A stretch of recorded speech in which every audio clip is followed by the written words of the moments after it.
मैंने 1200 रुपए में दो टॉय गन खरीदी। पहली टॉय गन पर 9% की हानि होती है और दूसरी पे 16% का लाभ होता है। यदि कुल मिलाकर मुझे ना तो लाभ होता है और ना ही हानि होता है, तो पहले टॉय गन का क्रय मूल्य ज्ञात कीजिए। मान लीजिए कि ये एक्स है और ये क्या है, वाई है। ठीक।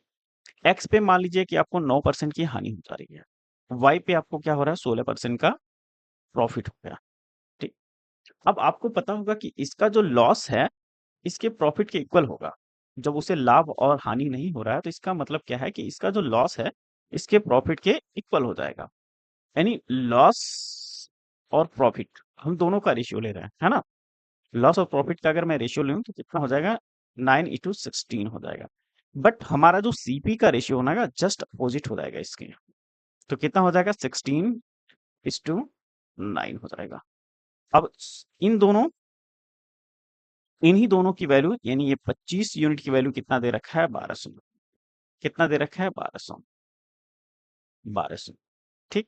1200 को और क्या आप लिख सकते हैं, ये 25 यूनिट बराबर आप लिख सकते हैं 12 इंटू 25 इंटू 4, ये भी लिख सकते हैं।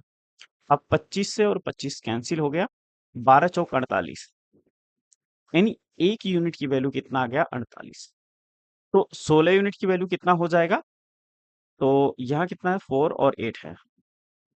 16 चौक को कितना हो जाएगा, 64, यानी 640 आ गया।